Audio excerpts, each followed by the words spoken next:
സാക്ഷിയായിരത്താലി ചാത്തിയൻ ആദ്യാനുരാഗം ധന്യമാകും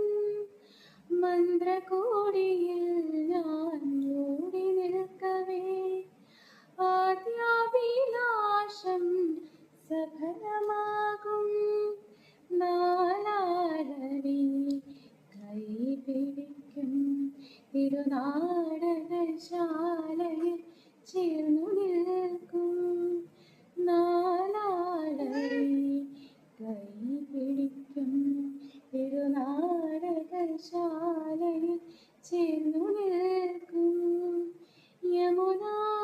നദിയായി കുളിരിലയിലകും നിലവിൽ അമ്പലപ്പുഴി ഉണ്ണിക്കണ്ണനോടു നീ എന്തു പരിഭവം എന്നെയോടി വന്നുവോ കൽവിളക്കുകൾ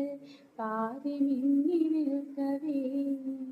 എന്തു നൽകുവാൻ എന്നെ കാത്തു നിന്നു നീ തൃപ്രസാദവും മൗന ചുംബനങ്ങളും പങ്കുവയ്ക്കുവാനോടി വന്നതാണ്